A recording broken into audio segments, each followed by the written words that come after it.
Tout de suite, je passe la parole à Dominique Leglu, rédactrice en chef de Science et Avenir. Dominique Leglu.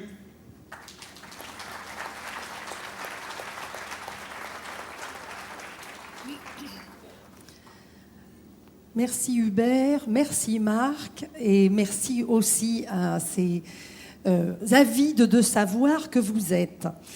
Vous savez donc depuis un certain temps que Hubert Reeves est astrophysicien.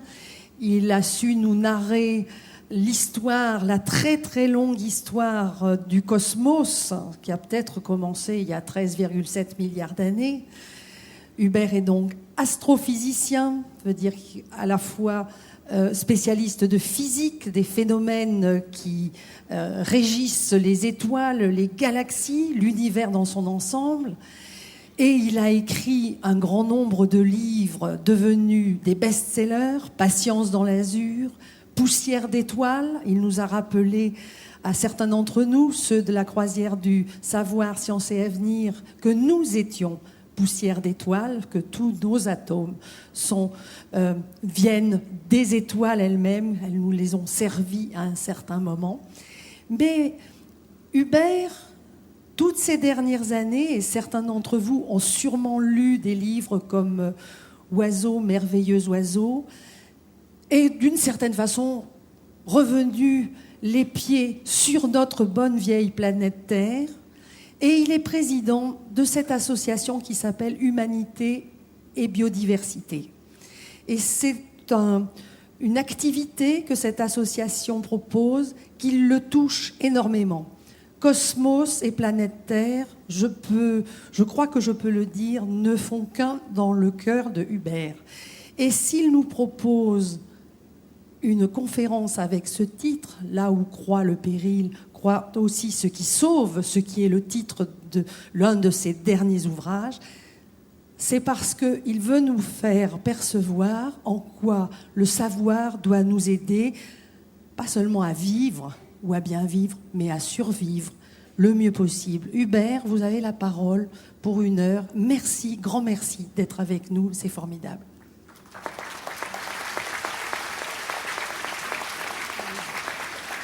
Si vous avez besoin de quelque chose, vous nous avez. Merci Dominique pour ces bonnes paroles. Est-ce que vous entendez bien jusque dans le fond de la salle? Levez la main, s'il vous plaît, si vous entendez bien. Parfait. Parce qu'un jour, j'ai fait une conférence comme ça et à la fin, j'ai dit, est-ce qu'il y a des questions? Et les gens m'ont dit, on n'entendait rien. Alors, inutile de vous dire que si vous restez passif, si on n'entend rien, moi, j'y peux rien. Donc, je vous fais confiance, vous levez les 2 mains, vous dites « on n'entend rien ». Effectivement, j'ai choisi ce titre pour le livre que j'ai fait parce que j'essayais de résumer 2 messages à la fois et un titre, ça ne doit pas être très long. Donc, ce n'est pas facile de mettre 2 messages à la fois.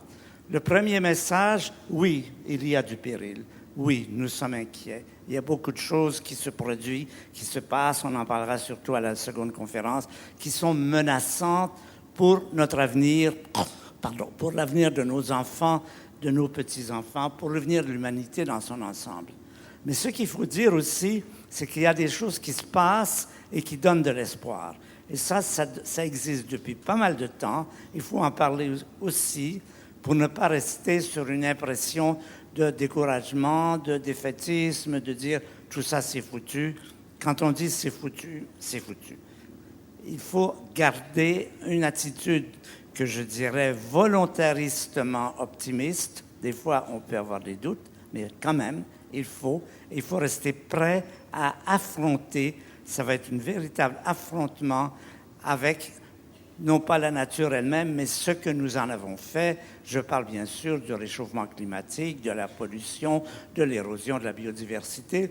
Vous connaissez tout ça, vous en avez tous les jours des reportages à la télévision, dans les journaux et tout cela. Donc, il faut savoir qu'il est important de connaître ce qui se passe, de ne pas être aveuglé, de ne pas être dans une sorte d'optimisme excessif. Non, c'est important de voir ce qui se passe et de voir comment on pourra l'affronter. Alors, je vais vous raconter, en fait, deux histoires. Je crois que j'en ai parlé hier. Deux histoires.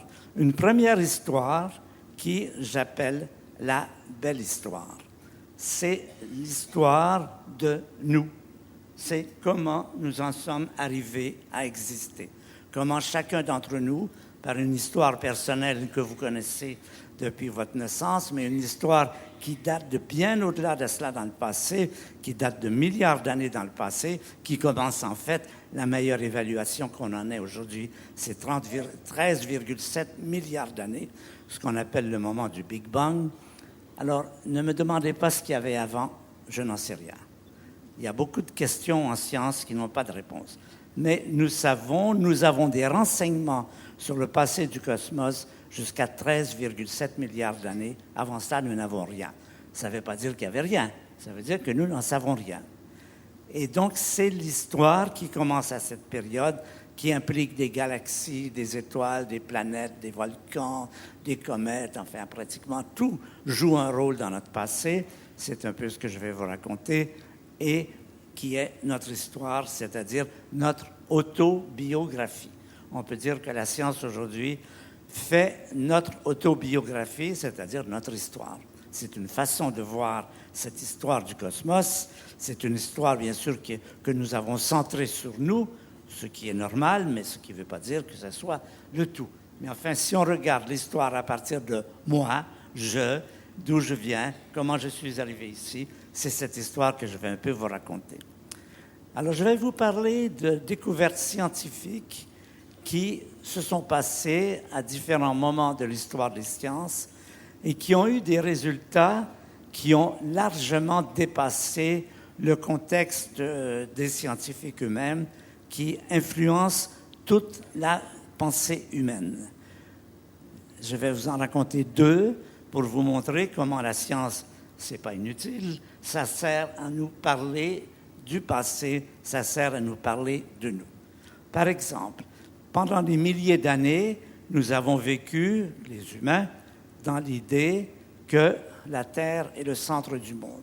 C'est un peu ce qu'on retrouve un peu partout dans le passé, jusque pratiquement le premier, il y a eu des antécédents, mais il y en a eu peu, Galilée. Galilée vit il y a environ 400 ans, 1600-1610. Il a une petite lunette, ce n'est pas un grand télescope, c'est une petite lunette. On vient d'inventer les lunettes à cette période.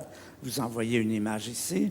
Et cette lunette, qui servait auparavant pour les militaires, pour voir où sont les ennemis, il a l'idée de la tourner vers le ciel et de regarder, qu'est-ce qu'on peut voir avec une petite lunette comme ça. La Lune en particulier, c'est vraiment l'objet de choix à regarder dans le ciel. Et là, il fait une découverte très importante. Il découvre, évidemment, il voit mieux la surface de la Lune. Ça ne donne pas tout à fait ça, parce que ça s'est pris avec un meilleur télescope, mais en gros, ça ressemble à ça. Il découvre quoi? Que sur la Lune, il y a des montagnes. Il a cette idée, la Lune a des montagnes, la Terre a des montagnes, la Lune est un astre, la Terre est un astre. Voilà une des grandes intuitions fondamentales de Galilée en apercevant simplement sur la Lune, il y a des montagnes. Cette Lune que l'on croyait être un astre totalement étranger à nous, elle nous ressemble, elle a des montagnes, et il a cette idée que la Terre est un astre, c'est-à-dire la Terre n'est pas le centre du monde. C'est un astre comme tant d'autres, les planètes, le Soleil et tout ça. Voilà une intuition qui va influencer profondément toute la pensée humaine, la philosophie y compris. Alors, ce n'est pas de cela que je vais vous parler, ça c'était un exemple. Je vais vous montrer un autre cas d'une autre vision ancienne qui a été changée par des simples, pas si simples, observations. C'est cette idée qui était aussi présente dans la science, dans les domaines scientifiques et philosophiques en général, cette idée que l'univers est éternel. Jusque-là, on vit sur une pensée qui a été formulée par Aristote il y a plus de 2000 ans. Aristote écrivait « L'univers a toujours existé et il existera toujours ». Alors là, ce n'est pas Galilée, ça se passe vers 1920-1930, une période extrêmement productive pour la connaissance scientifique. C'est M. Edwin Hubble, astronome américain, qui maintenant possède des télescopes autrement plus puissants que ceux de Galilée. Vous allez voir un peu le télescope que possède Hubble en Californie à cette période. Il regarde dans ces grands télescopes et il découvre d'abord l'immensité du cosmos. Il découvre en particulier, il explore pour la première fois ce qu'on appelle des galaxies. Qu'est-ce que c'est une galaxie? Vous en avez une belle image ici. C'est un ensemble d'étoiles. Il peut y en avoir 100 milliards. Nous vivons dans une galaxie. Notre Soleil est une étoile de notre galaxie qui s'appelle la Voie lactée, que vous voyez par les belles nuits d'été, comme une grande bande blanche qui passe au-dessus de vos têtes, de l'horizon à l'autre. Il explore ces galaxies et il découvre qu'il y en a beaucoup d'autres galaxies. On croyait jusque-là qu'il n'y avait que notre galaxie, la Voie lactée. Il découvre qu'il y en a beaucoup d'autres. Et là, je vais vous montrer un document qui vous dit de quoi ça ressemble l'univers, de quoi ça a l'air quand on le voit dans ses grandes dimensions, dans ses plus grandes dimensions. Eh bien voilà, c'est un document beaucoup plus récent qui est très impressionnant. Tout ce que vous voyez là, tous les petits points lumineux que vous voyez là, ce sont des galaxies comme la nôtre. Il y en a combien? On en évalue également plus d'une centaine de milliards de galaxies comme la nôtre. Hubble a d'abord découvert la dimension gigantesque de ce monde dans lequel nous habitons. Chacune de ces galaxies contient une centaine, c'est connu approximativement, une centaine de milliards d'étoiles. Donc une centaine de milliards de galaxies au minimum, contenant chacune une centaine de milliards d'étoiles comme le Soleil.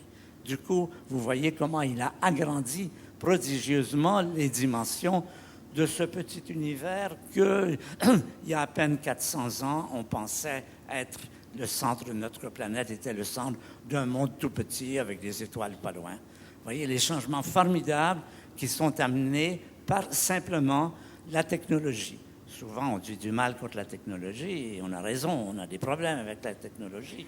Le réchauffement planétaire, tout ça, ça nous vient de la technologie. Mais il y a eu des aspects très positifs de la technologie, c'est de nous permettre de faire des instruments comme celui-là, et ces instruments qui nous permettent de découvrir la dimension gigantesque du monde. Mais Hubble va aller plus loin, il va faire une autre découverte beaucoup plus importante et qui va être fondamentale pour tout ce que nous vivons, pour tout ce que je vais vous raconter aujourd'hui, pour cette belle histoire. Hubble, qu'est-ce qu'il fait avec les galaxies? Il fait ce qu'il peut. Qu'est-ce qu'il peut faire? Il peut mesurer leur distance, il peut aussi mesurer leur vitesse, c'est-à-dire dire si elles s'approchent de nous ou si elles s'éloignent de nous. À quoi il s'attend? Il s'attend à trouver ce qu'on appelle des mouvements aléatoires, c'est-à-dire certaines s'approchent, certaines s'éloignent. Ce n'est pas du tout ça qu'il trouve. Ce qu'il découvre est tellement stupéfiant que lui-même n'y croira pas. Il dira, je me suis trompé. Ses étudiants l'ont rassuré en lui disant, non, vous avez raison. Les galaxies n'ont pas des mouvements au hasard, dans un sens ou dans l'autre. Elles s'éloignent toutes de nous. Toutes les galaxies s'éloignent de nous, sauf 2 ou 3 qui sont plus proches de nous. Toutes les autres, à toutes les distances, sont dans un mouvement que j'ai simulé ici comme une maquette à partir de ce petit dessin. Au centre, j'ai mis l'œil de Hubble. Chaque petit point est une galaxie. Chaque flèche, une vitesse. Vous voyez que les galaxies qui sont proches de nous s'éloignent pas très vite, petite flèche. Celles qui sont loin s'éloignent très vite. C'est ce qu'on va appeler l'expansion de l'univers.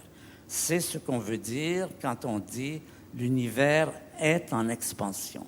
C'est exactement ça. Ça veut dire que les galaxies ne sont pas immobiles dans l'espace, elles ne se déplacent pas n'importe comment, de façon aléatoire. Elles ont ce mouvement d'ensemble qu'on va appeler l'expansion de l'univers. Alors, j'ai mis l'œil de Hubble au centre. N'en concluez pas que nous sommes le centre de l'univers. Chaque galaxie, où qu'elle soit, verrait la même chose, verrait de partout toutes les galaxies qui s'éloignent de nous. Il n'y a pas de centre de l'univers, il n'y a pas de frontière de l'univers. En autant que nous puissions l'évaluer aujourd'hui, notre univers est infini. Vous allez dire, ça veut dire quoi, infini? Ça veut dire que le nombre de galaxies est un nombre infini. Qu'est-ce que c'est un nombre infini? Les mathématiciens vous disent, pour définir l'infini, je vais vous faire un petit exercice.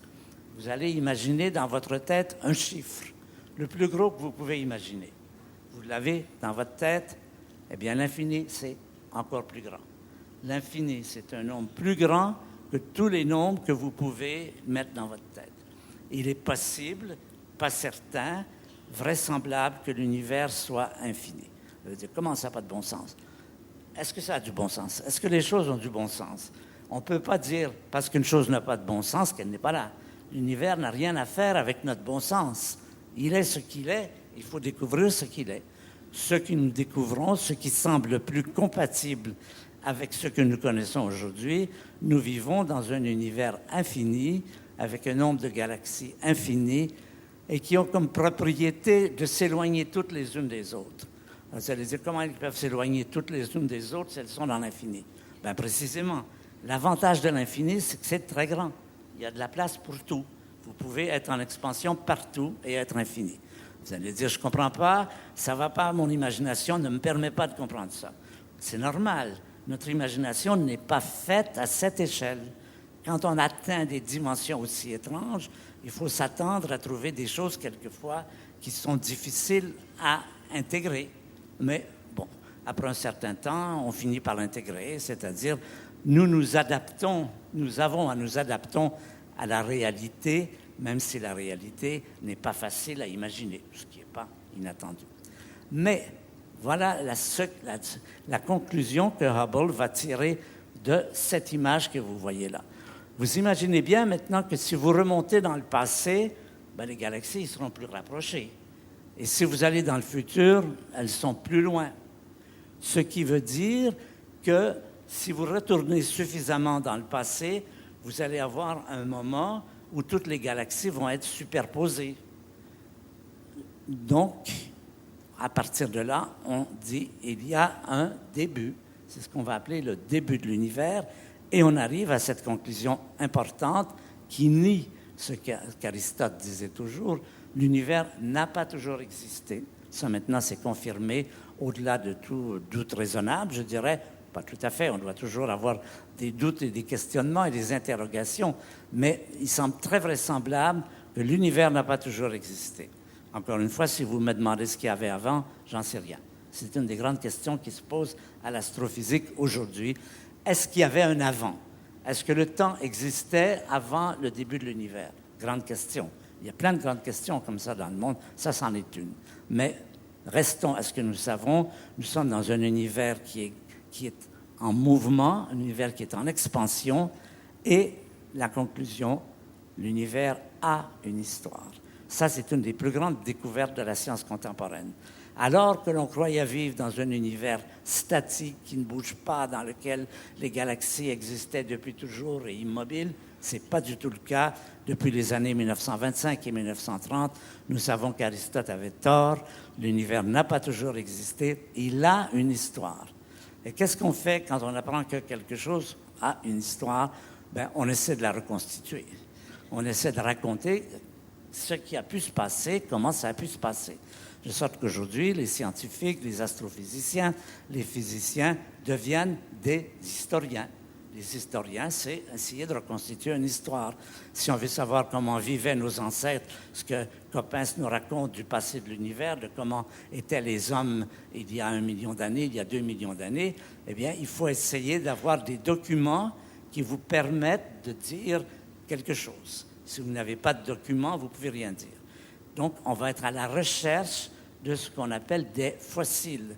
Pas au sens de Coppens, où il parle de pierres taillées, de silex taillées, de cornes de boucs sculptés, des fossiles qui sont d'origine du ciel, qui ne viennent pas de la terre. Et c'est ça qu'on va essayer de faire maintenant. C'est ça que, depuis cette période, on essaie de faire.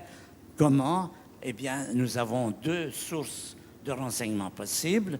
L'astronomie, donc on va faire des télescopes encore plus importants et plus grands et toujours plus précis qui nous permettent de voir plus loin avec plus de détails. On va les envoyer dans l'espace pour ne pas être encombrés par l'atmosphère. C'est cette grande opération. Et on a un second moyen d'observer, de connaître l'univers, c'est la physique. La physique, c'est quelles sont les lois qui dominent la matière, et c'est à partir de ces lois qu'on va essayer de reconstituer le passé. Alors ces lois, on a d'autres instruments qui sont, par exemple, les grands accélérateurs. Celui-ci, c'est un accélérateur de particules qui est à Genève, qui est un anneau. Vous voyez que ça incurve un peu, vous le voyez par l'image. La circonférence est de 27 km. 27 km, elle est à 100 mètres sous terre, elle passe sous la Suisse et sous la France, près de Genève, et il y a des particules qui sont accélérées presque à la vitesse de la lumière, qui entrent en collision les unes avec les autres, et on détecte les produits avec des détecteurs qui sont des détecteurs de dimension importante. Voici un des détecteurs ici. Vous avez une idée des dimensions. Voilà un physicien ici. Vous voyez la dimension. C'est avec ce détecteur en particulier qu'on a découvert, j'en parlerai pas, sauf si vous me demandez, le fameux boson de Higgs dont on a parlé assez récemment, en 2002. Donc ce sont les instruments que nous avons à notre disposition pour se dire qu'est-ce qu'il y a eu dans le passé de l'univers et comment cet univers en est arrivé à être ce qu'il est et comment nous avons pu naître à un moment donné dans cet univers. Alors, la théorie prévalente aujourd'hui, c'est la théorie du Big Bang. Je vais vous en parler. Je vais vous montrer d'abord quels sont les artisans, ceux qui nous ont permis de connaître cette théorie. C'est en 1928 à peu près que ça commence. Il y a Einstein, évidemment. Il y a le maître. Le maître, c'est un astronome belge qui a mis ensemble les observations de Hubble, l'expansion de l'univers, et les théories qu'Einstein venait de formuler vers 1915-1917, qui s'appelle la théorie de la relativité générale. Et c'est avec cela qu'on a fait la théorie du Big Bang. Alors, qu'est-ce qu'elle dit, la théorie du Big Bang? Eh bien, en peu de mots, elle dit ceci. D'abord, comme Hubble l'a dit, l'univers est en expansion, c'est une observation. Elle dit aussi, et ça c'est en combinant la théorie d'Einstein avec les observations, que l'univers se refroidit. Je ne parle pas du réchauffement climatique, là, je ne parle pas de la Terre, je parle de l'ensemble de l'univers. L'univers se refroidit, ce qui veut dire qu'il était plus chaud dans le passé et qu'il va être de plus en plus froid. Et elle dit aussi qu'il s'obscurcit. Quand la matière est chaude, elle brille. Vous avez déjà vu des forges, le fer brille. Quand on le chauffe, il devient rouge, il devient jaune, il devient vert, bleu, il passe l'arc-en-ciel. Toute matière qui se refroidit, qui se réchauffe, émet de la lumière, c'est une loi de la physique. Toute matière qui se refroidit, s'obscurcit, émet de moins en moins de matière. Donc voilà ce que dit la théorie du Big Bang, c'est ce qui nous intéresse. L'univers est en expansion, il est en refroidissement, il est en obscurcissement. Alors, la théorie du Big Bang, est-ce que c'est la vérité? En science, on n'est pas dans un domaine de vérité. On ne dit pas « ça c'est vrai, ça c'est faux ».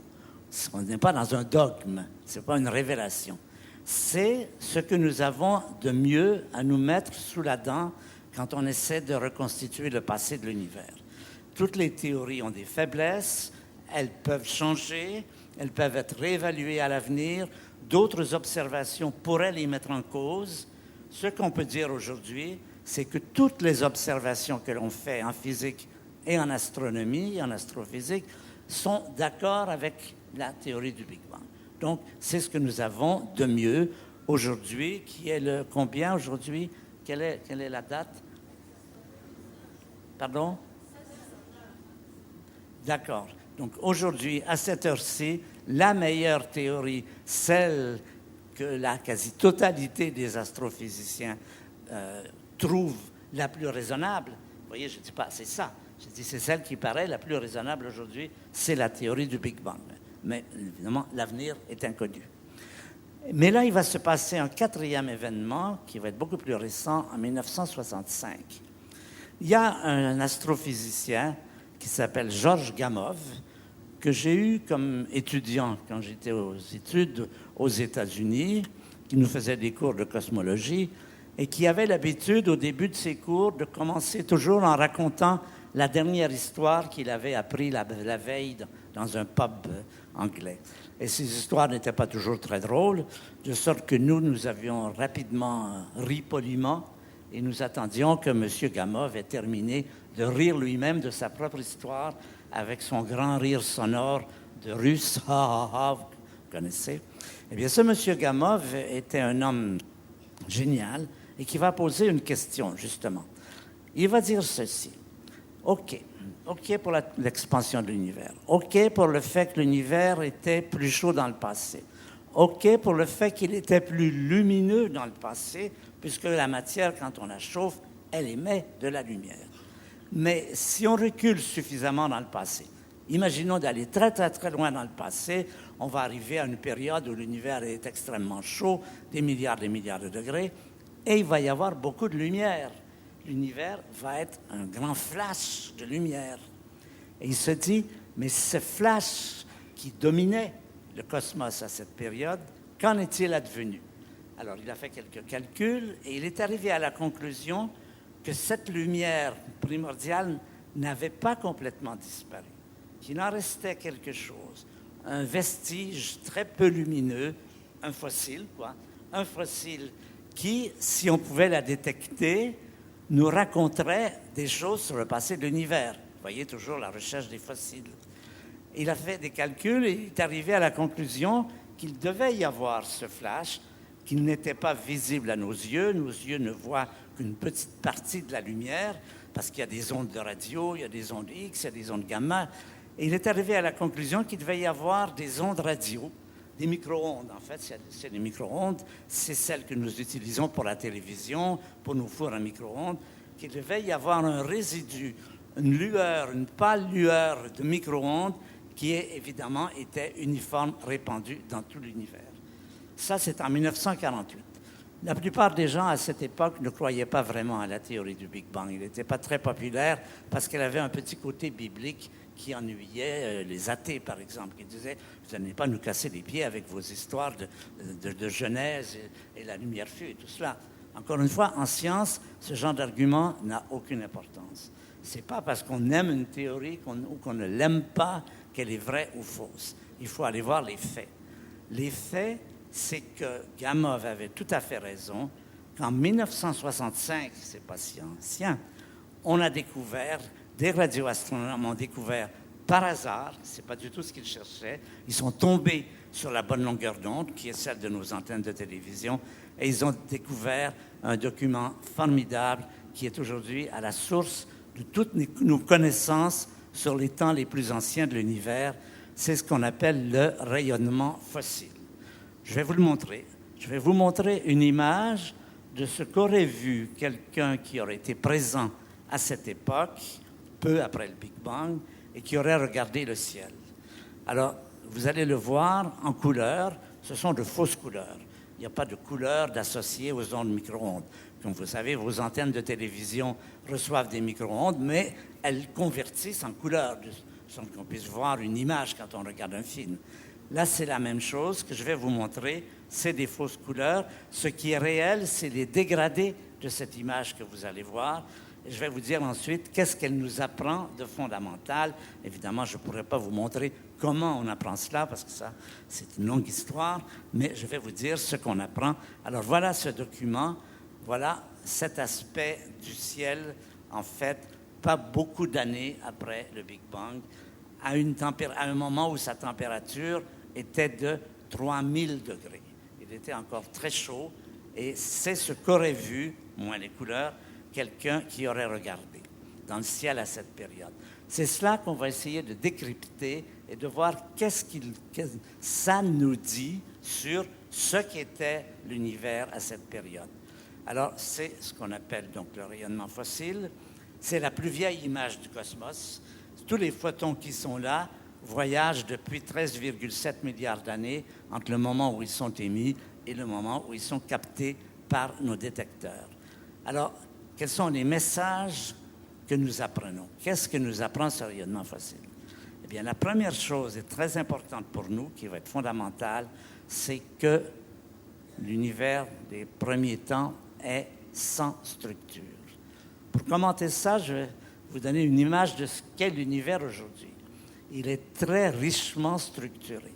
Nous avons pratiquement à toutes les échelles d'espace, de dimension, des structures, des systèmes, des organisations. Dans les plus grandes dimensions, nous avons des galaxies. Je veux dire, il y en a une centaine de milliards au moins. Nous avons, dans l'échelle de diminution des longueurs, des étoiles. Nous avons des planètes, nous avons des comètes, nous avons des météorites. Et sur la Terre, nous avons l'immense variété des structures vivantes, plusieurs millions d'espèces d'animaux, de plantes, et puis nous-mêmes en particulier, nous sommes des systèmes très organisés. Nous avons ensuite, à une échelle plus faible, les bactéries, les virus, tous ces petits organismes invisibles à l'œil nu et que l'on voit au microscope. On descend encore dans l'échelle, l'ADN qui structure nos comportements, qui est dans notre génome. À des échelles encore plus petites, nous avons les molécules simples, de l'eau, du gaz carbonique, de l'ammoniac. À des échelles encore plus petites, nous avons des atomes minuscules. Nous avons des protons et des neutrons. Nous vivons dans un univers qui est richement organisé sur toute la gamme des dimensions, des galaxies jusqu'aux atomes. L'univers des premiers temps, je vais vous dire, ce qu'il n'y a pas dans l'univers des premiers temps, il n'y a pas de galaxies, il n'y a pas d'étoiles, il n'y a pas de planètes, il n'y a pas de molécules, il n'y a pas d'atomes. Voilà la différence fondamentale entre l'univers des premiers temps et celui d'aujourd'hui. Qu'est-ce qu'il y a dans cet univers? Eh bien, il y a ce qu'on appelle des particules élémentaires. Les particules élémentaires, ce sont les électrons, les photons de la lumière, les quarks, il y en a plusieurs, qui sont dans une espèce de grand magma incandescent porté à des millions, et si on remonte assez tôt, des milliards de degrés de température. Voilà l'image que nous avons du cosmos. Il y a autre chose qui est important. Il y a des lois de la physique, il y a de l'énergie et des forces. Il y a des lois. Alors, je veux mentionner une chose importante tout de suite. Ces lois, nous les connaissons maintenant. Ces lois qui régissent la gravité, le monde électrique, le monde nucléaire. Toutes ces lois, nous découvrons aujourd'hui que ces lois existent déjà à cette période avec exactement les mêmes propriétés qu'aujourd'hui. Dans un univers où tout est en changement, l'univers est en expansion, les étoiles naissent, vivent et meurent, les galaxies, il y a des lois qui apparemment ne changent pas, qui sont les mêmes avec une précision, on peut le mesurer avec une précision supérieure à 1/2 de 1%, des lois qui sont déjà là. Qu'est-ce que c'est que ces lois? Pourquoi y a-t-il des lois? Qu'est-ce que ça veut dire que ces lois soient aussi constantes? Ça fait partie des grandes réflexions qu'on a aujourd'hui et, encore une fois, pour lesquelles nous n'avons pas de réponse. Nous constatons qu'il y a des lois. Heureusement, s'il n'y avait pas de loi, on ne serait pas là. Il y a des lois et ces lois ont cette capacité, cette propriété particulière d'être les mêmes jusqu'au bout du cosmos, jusque dans les quasars les plus lointains, à 10 milliards d'années-lumière. Ici, dans le passé, il y a 13 milliards d'années, aujourd'hui, ces lois régissent le cosmos. Personne ne sait ce que c'est, personne ne sait ce que ça veut dire, d'où ça vient. C'est des sujets intéressants de réflexion. Pour vos longues nuits où vous avez des insomnies, vous pouvez vous poser ces questions. Comment se fait-il que ces lois soient là, d'où ça vient, etc. Bon, selon vos opinions religieuses, vous choisirez un point de vue ou un autre. Moi, je ne suis pas ici pour discuter de cette philosophie. Chacun a sa façon d'envisager la réalité, mais la réalité, on doit l'envisager à partir de faits. Et ça, c'est un fait important, intéressant, qu'il faut considérer. Mais alors, ça va nous dire, quand on va comparer le passé de l'histoire, le passé de l'univers chaotique, instructuré, avec le présent, ça va nous raconter l'histoire de l'univers. C'est quoi l'histoire de l'univers? C'est l'histoire de la matière qui s'organise. c'est comment on est passé de ce magma incandescent et chaotique des premiers temps à cet univers aussi richement structuré que nous avons aujourd'hui et dans lequel notre corps humain est un témoin, justement, un résultat de cette organisation. Alors, je vais maintenant vous introduire deux notions qui vont être importantes tout à l'heure, deux notions un peu plus difficiles, mais je crois que c'est important de les avoir. Une première notion, c'est ce qu'on appelle la notion de rencontre créatrice.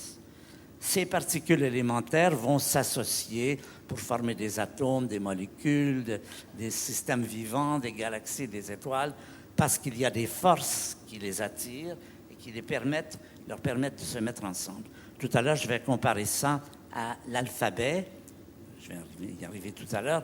La première notion, la seconde notion, c'est ce qu'on appelle propriété émergente. Alors, c'est quoi? Je vais vous dire. Je vais prendre une comparaison. Est-ce que c'est ici? Non, oui. Je vais faire une comparaison avec quelque chose que nous connaissons bien. Je vais vous ramener sur les bancs de l'école pour vous rappeler des choses que vous avez apprises quand vous étiez tout petit. Les lettres, l'alphabet. Comment on fait des mots, comment on fait de la littérature, comment notre culture est stockée. Eh bien, l'idée est la même partout. On prend des lettres. En français, nous en avons 26. En chinois, il y en a 1800. Mais n'importe, c'est toujours pareil. On associe ces lettres pour en faire des mots. Je vais vous dire, par exemple, B, L, E, U. Quand j'ai dit bleu, une image est née dans votre tête, l'image du bleu. Quand j'ai dit B, vous n'avez pas pensé à bleu. Il a fallu que je mette ces 4 lettres pour qu'il y ait quelque chose qui émerge, un sens, le sens du mot bleu. Le mot bleu n'est pas, B n'est pas un quart de bleu. Le mot bleu n'émerge que quand j'ai associé, par des rencontres dans ma tête, de lettres, pour avoir un sens. Ça, c'est quelque chose qu'on va retrouver à tous les niveaux. Des rencontres créatrices, on met ensemble des lettres, qui produisent, quand on a fini la rencontre, c'est-à-dire qu'on a associé l'ensemble, un sens, une propriété émergente. Je vais jouer le même jeu. Maintenant, je vais dire « le ciel est bleu ». Vous avez vu, j'ai fait la même chose. J'ai pris des mots cette fois, je les ai associés et j'ai arrivé à un sens, propriété émergente, le ciel est bleu. Eh bien, c'est exactement comme ça que la nature, je ne sais pas qui c'est la nature, dans le sens le plus général, le plus vaste du mot, c'est comme ça, ce sont les jeux favoris de la nature. La nature s'amuse à faire l'analogue de ce que nous faisons quand, en associant des lettres, on fait des mots, en associant des mots, on fait des phrases, avec des phrases, on fait des paragraphes, on fait des chapitres, on fait des livres, on fait des collections, on fait des bibliothèques. Tout notre savoir est stocké par ce petit jeu qui a des rencontres avec des éléments qui forment des éléments à un niveau supérieur et qui, à chaque fois, produit des propriétés émergentes. Ça, c'est ce qu'on découvre être le jeu favori de la physique. Elle le fait depuis 13,7 milliards d'années. Nous le connaissons depuis à peu près 5-6 000 ans. Il n'y a pas très longtemps que l'humanité s'est jouée aux lettres comme ça. C'est quelque part en Irak, aujourd'hui, quelque part dans le croissant fertile, qu'on voit apparaître pour les premières fois les mots, les phrases et tout ce petit jeu que nous utilisons pour stocker de l'information. Donc, avec tout cela, nous allons raconter la belle histoire qui, encore une fois, commence il y a 13,7 milliards d'années. Et une des découvertes les plus fondamentales que nous apprenons, c'est le rôle des étoiles dans notre vie. Nous sommes, l'a dit tout à l'heure Dominique Leglu, nous sommes des poussières d'étoiles. C'est dans les étoiles que se forment les atomes qui constituent notre corps. C'est grâce au fait qu'au centre des étoiles, il fait très chaud, il fait des millions de degrés. Dans le Soleil, il fait 15 millions de degrés. Dans le Soleil, les particules élémentaires, les électrons, les quarks, qui sont comme des lettres, s'associent pour faire les premiers atomes d'hélium, ensuite de carbone, d'azote, d'oxygène. Tous les atomes de la table de Mendeleïev, l'or, le plomb, l'uranium, il y en a une centaine, sont constituées à l'intérieur des étoiles, là où il fait très chaud, où il y a des réactions nucléaires. C'est elles qui produisent les rencontres créatrices, on peut dire, et les propriétés émergentes des atomes de carbone qui n'existaient pas au premier temps de l'univers. Il n'y avait pas de carbone, d'azote, d'hydrogène, d'oxygène au premier temps de l'univers. Donc, un hommage aux étoiles. Je vais vous montrer une belle image que je trouve très impressionnante. Voilà un ciel plein d'étoiles. Vous voyez comment notre univers a des quantités d'étoiles gigantesques. Regardez tout cela, laissez-vous émouvoir par cette image en imaginant que peut-être sur chaque étoile, il y a des planètes, ça c'est à peu près certain, mais que sur ces planètes, il y a des gens qui nous regardent.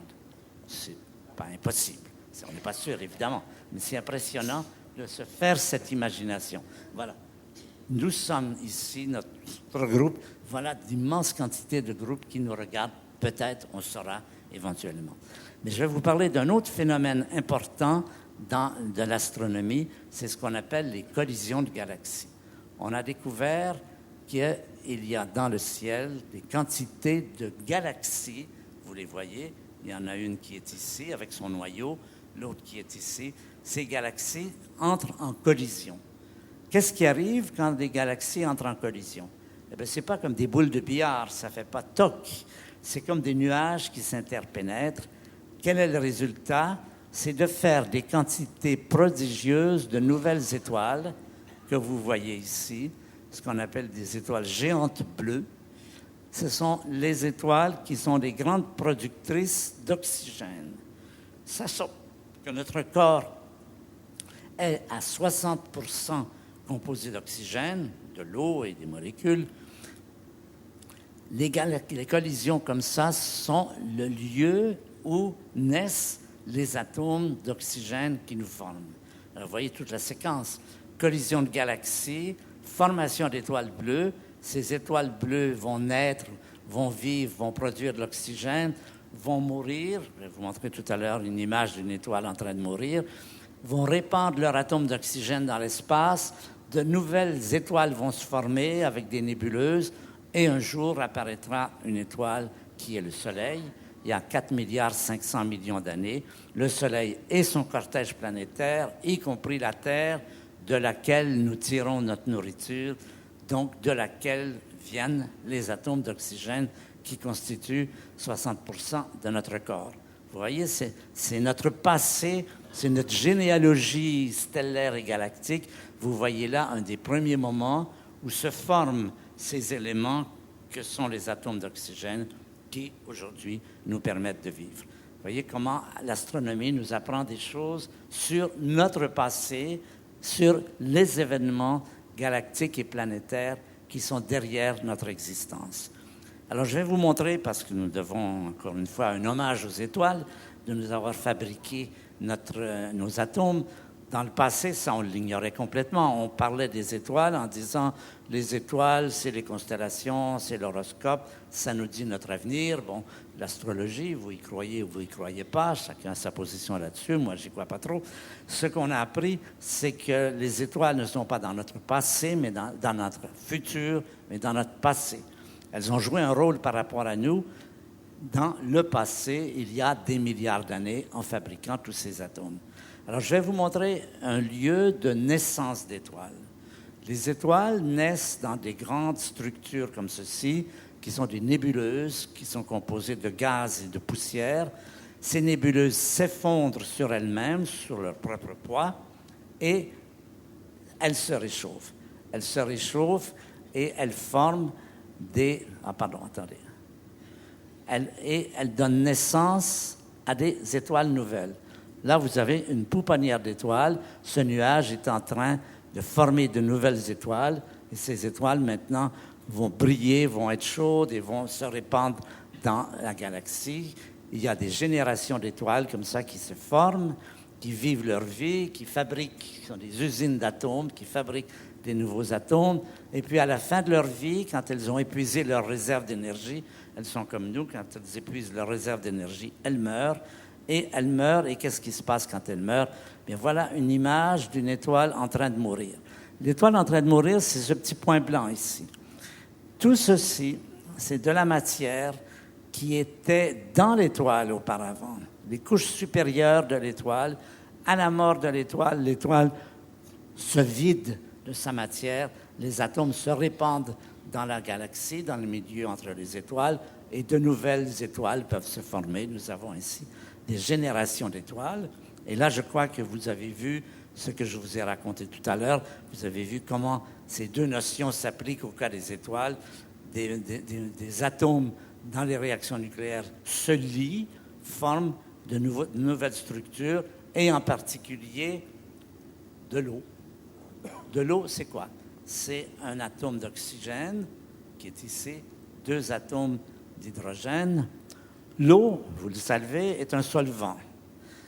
L'hydrogène et l'oxygène ne sont pas des solvants. Là, vous retrouvez la notion de propriété émergente. Quand on associe de l'hydrogène et de l'oxygène, ça fait de l'eau qui a les propriétés que nous connaissons. Il y en a beaucoup, et en particulier celle d'être un solvant. Vous voyez comment ce jeu se joue à plusieurs niveaux. On peut aussi associer des atomes de façon différente. Ici, vous avez des oxygènes, des hydrogènes, du carbone. Quand vous les organisez comme ceci, ce mot, peut-on dire, eh bien, c'est sucré. Si vous y touchez, si vous y goûtez, ça goûtera le sucre. Voilà comment le sucre, la notion de propriété émergente, arrive au sucre. Et puis, on fait des molécules beaucoup plus énormes.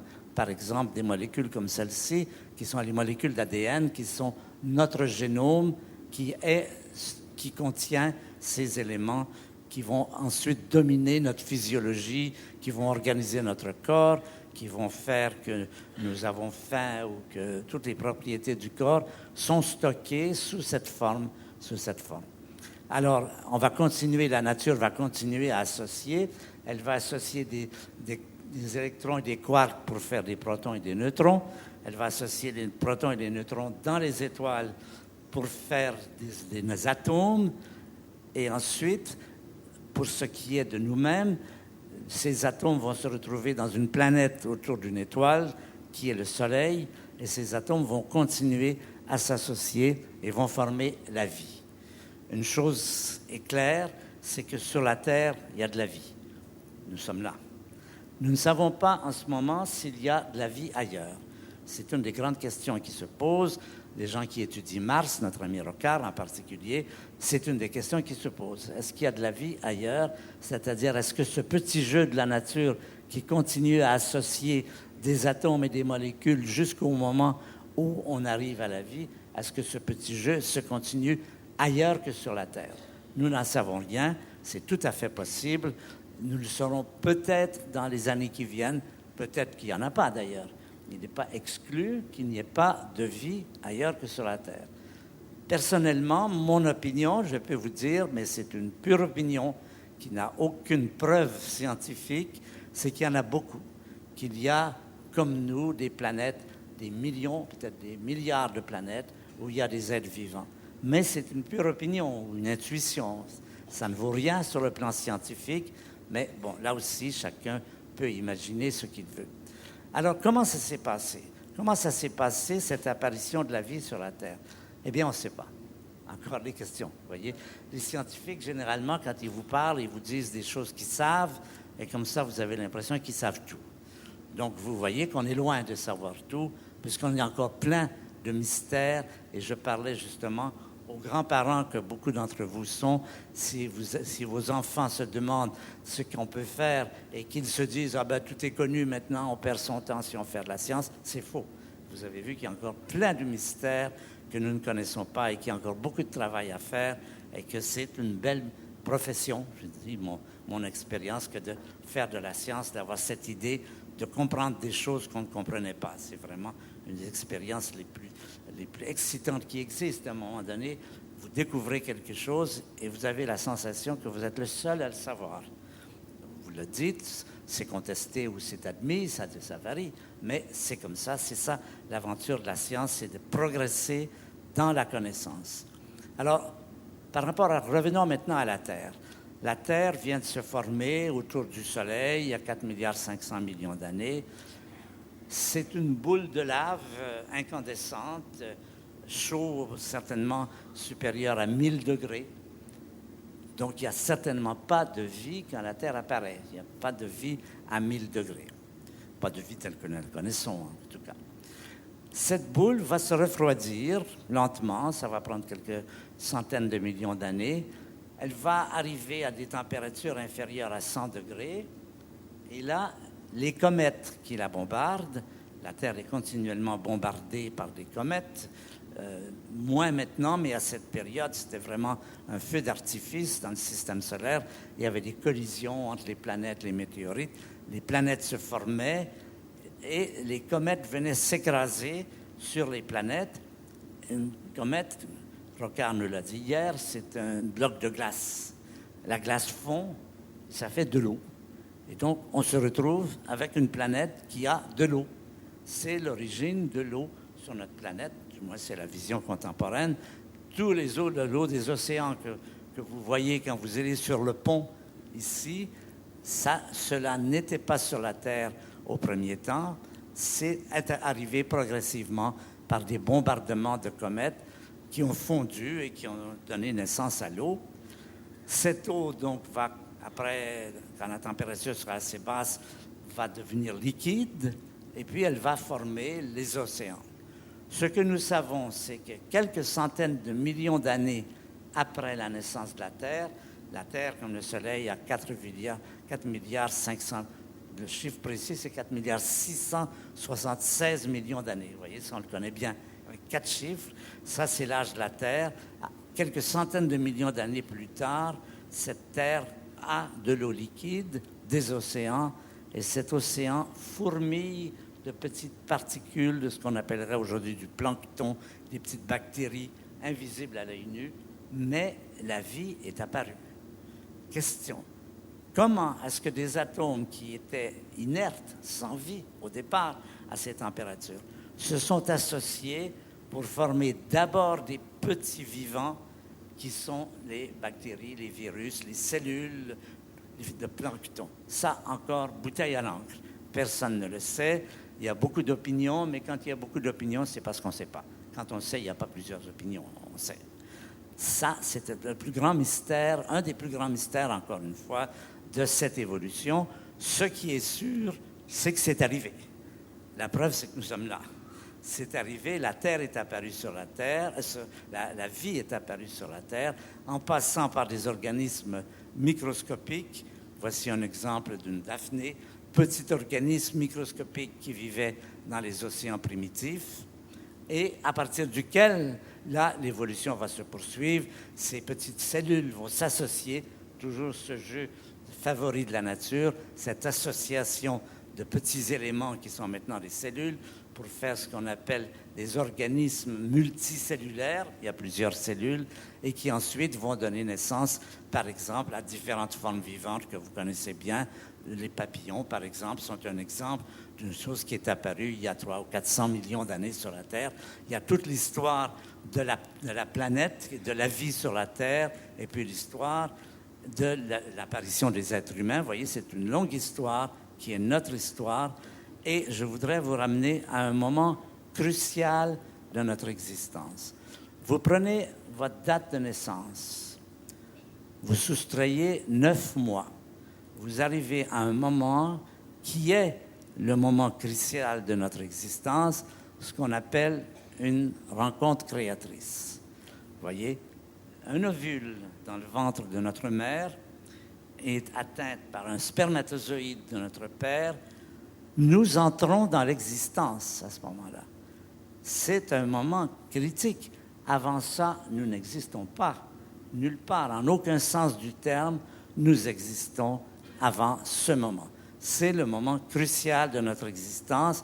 Là, vous avez rencontre créatrice à ce niveau, propriété émergente, chacun d'entre nous. Et puis, ça se poursuit pendant les 9 mois qui suivent. Vous avez ce qui se passe dans le ventre de la mère. Là encore, plein d'associations pour produire, pour faire tous les organes du corps et qui nous permettent d'exister et d'avoir l'intelligence et la conscience qui est une propriété émergente à nouveau. Alors, je vais prendre maintenant comme exemple notre corps. Nous sommes constitués en dernière analyse, de quarks et d'électrons. Nous sommes constitués de beaucoup de quarks et d'électrons. Si vous voulez avoir une idée du nombre de quarks et d'électrons qu'il y a dans notre corps de chacun d'entre nous, ça dépend de notre poids, mais pas beaucoup, c'est un très gros chiffre. C'est 1 avec 29 zéros. 1 avec 29 zéros, c'est le nombre de quarks et d'électrons qui existent dans nos corps. Que vous touchez quand vous prenez votre douche, c'est ça, le nombre de particules qui ont intégré votre corps. Ces particules, au moment du Big Bang, existaient. Ces quarks et ces électrons existaient, mais dans un état totalement dissocié. Ils faisaient partie de ce magma incandescent dans lequel les électrons, les quarks, les photons, les neutrinos, enfin toutes les particules élémentaires que nous connaissons, se baladent au hasard sans aucune association. Ces particules qui constituent nous ont évolué en se complexifiant, en devenant progressivement des atomes dans les étoiles, des molécules à la surface des étoiles à la mort des étoiles, des petites cellules dans l'océan primitif de la planète, des organismes simples, des poissons, enfin toute l'évolution des poissons, des reptiles, des amphibiens, des mammifères, des primates, et puis chacun d'entre nous, et l'exemple, c'est celui du corps humain qui nous permet de penser, de réfléchir, d'avoir conscience de nous-mêmes. Quand vous fermez les yeux, je vais vous proposer un exercice. Vous fermez les yeux pour un moment et vous vous dites « j'existe ». Vous prenez conscience de votre existence. Vous dites « je suis à une conférence d'astronomie, le monde existe autour de moi ».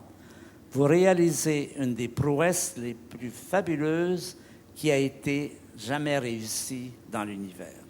Ce n'est pas de gagner des médailles d'or ou d'argent aux Jeux olympiques qui est la plus grande prouesse possible. C'est précisément ce que vous venez de faire, de prendre conscience de votre existence. Et cela impose que 1 avec 29 zéros, quarks et électrons, se soit associé tout au long de ces 13,7 milliards d'années pour produire chacun d'entre nous. Vous voyez, c'est ce qu'on peut appeler la belle histoire. C'est l'histoire de comment nous sommes arrivés ici. C'est comment la science nous apprend les chapitres passés de cette histoire dans les galaxies, dans les étoiles, dans les planètes, dans l'océan primitif, etc. Alors, nous arrivons maintenant à la fin de cette conférence et nous allons nous poser 2 questions que j'aborderai dans la prochaine conférence. Est-ce que le corps humain, notre corps, dont on dit souvent que c'est le chef-d'œuvre de la création, c'est évidemment, à notre connaissance, la structure la plus complexe que nous connaissions sur la Terre. Peut-être ailleurs, il y a autre chose, on ne sait pas. Est-ce que c'est le but de l'évolution? Eh bien, la prochaine fois, je vais commencer à vous raconter la moins belle histoire et nous en rediscuterons la prochaine fois. Merci.